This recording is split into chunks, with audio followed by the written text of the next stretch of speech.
अब प्रकाश, अब पटना मॉडल को भी जोड़ देते हैं। पटना मॉडल को लेकर खबरें तो बहुत आ रही थी कि भाई कोई सिकंदर है, कोई नीतीश है, कोई आनंद है, अमित आनंद है। अब ये जो नया नाम जुड़ा है, अनुराग यादव गिरफ्तार। गेस्ट हाउस था national highway authority of India का, मंत्री जी लिखा हुआ है, यानी कि मंत्री के लेटर की वजह से वो कमरा मिला। अब मंत्री कौन है उस पर भी सियासत गर्म हो गई है, और सियासत में बड़ा दिलचस्प खेल ये हो रहा है, सत्ता पक्ष कह रहा है भाई मंत्री तो तेजस्वी हैं, तेजस्वी तो विपक्ष में बैठे हैं, विपक्ष में बैठा हुआ गड़बड़ झाले कराएगा। मतलब इसमें भी राजनीति, भविष्य बच्चों का, उसकी किसी को चिंता है ऐसी दिखती है क्या प्रकाश आपको? संदीप, आपका जो प्रोग्राम है सीधा सवाल में, तो ये लोगों को समझने के लिए, जानने के लिए या सोचने के लिए मजबूर करता है कि इसमें आखिर दोषी कौन है नीट वाले में। एक पहलू और है, मैं आपके सवाल पर आने से पहले बता दूं कि जिन बच्चों के ऊपर आरोप लग रहा है, क्या बच्चे सीधे दोषी हैं या फिर वो गार्जियन जो माफिया के साथ मिले हुए थे, जो माफिया के साथ डील कर रहे थे, जो जिनके चेक्स मिले हैं, जिनके कैश मिले हैं। तो ये सवाल पर भी लोगों को थोड़ा सा जहमत उठानी चाहिए। बहुत अहम बात उठाई है आपने। जहां तक राजनीतिक प्रश्न है कि बिहार में,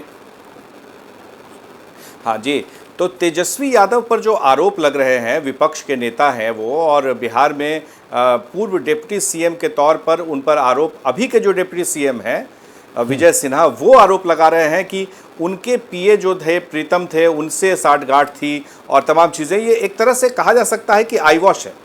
ये बात सही है कि तेजस्वी यादव इसमें कहाँ से इन्वॉल्व हो गए। Exactly. अगर वो एनएचआई का गेस्ट हाउस नहीं है, बल्कि एनएचआई गेस्ट हाउस है, वो जो आरसीडी डिपार्टमेंट जो बिहार सरकार का है, रोड कंस्ट्रक्शन डिपार्टमेंट, जिसके मंत्री विजय सिन्हा हैं, उनके अंडर में आता है। तो भाई अगर गेस्ट हाउस किसी के नाम पर बाकायदा आवंटित होता है, उसमें 4 घंटे रुकते हैं और उसके बाद फिर वो चले जाते हैं, ओएमआर शीट आता है, ये सारी चीज़ें तो ईओयू जांच कर ही रही है।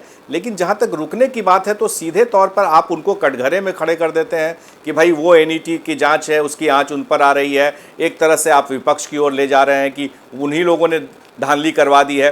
तो ये जो नैरेटिव सेट करना है, ये एक तरह से जो असलियत है, जो हकीकत है, उससे भागने वाली बात है। बच्चों की परवाह किसी को नहीं है। तेजस्वी यादव को बात तो ये है ना, इन 24 लाख बच्चों के कितने मुजरिम प्रकाश, इस कार्यक्रम के जरिए हम कम से कम वो जवाबदेही तो तय करें कि जो बच्चे हैं,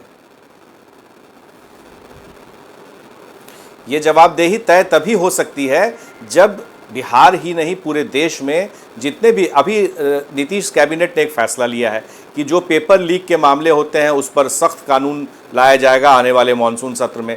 तो क्या ये कानून अभी जो है वो कम था, नाकाफी था? इसके पहले कितने सारे पेपर्स लीक हुए हैं। आपको याद होगा, दर्शकों को याद दिला दें कि यही वो बिहार है जहां से रंजीत डॉन, जो डॉक्टर्स के बच्चों को पैसे लेकर के एमएसएमडी कराते थे, वो कैसे एडमिशन्स करवाते थे, बहुत बड़ा उस समय में स्कैम हुआ था जिसमें रंजीत डॉन काफ़ी सालों तक जेल में भी रहे थे। तो आप जान लीजिए कि बिहार का हब है और यहाँ पर कई ऐसे माफिया हैं जो इन सब चीज़ों से जुड़े हुए हैं, पूरे देश में जुड़े हुए हैं। आप समझिए कि एनईटी में जो गड़बड़ी हुई है वो अलग मामला है, और यहाँ मामला है प्रश्न पत्र लीक का और उसमें पैसे के लेन देन का। बाकायदा कई साक्ष्य मिले हैं। आप सोचिए उस गार्जियन का जिसने ब्लैंक चेक साइन करके दे रखा है माफिया को कि जैसे ही एडमिशन होगा तो जितना पैसा आपको कहेंगे उतना पैसा भर देंगे। तो ये गार्जियंस कर रहे थे, डील कर रहे थे, ये डीलिंग हो रही थी। अब उसमें नेता जो है, राजनेता को एक तरह से कटघरे में खड़े करके बात को इधर से उधर करने की कोशिश करें। अकाउंटेबिलिटी फिक्स होनी चाहिए, चाहे वो गार्जियन हो, चाहे वो माफिया हो, चाहे सरकार में बैठे लोग हों। संदीप, और एनटीए की भी, शिक्षा मंत्रालय की भी, ऐसे हम इसको आसानी से जाने कैसे दें?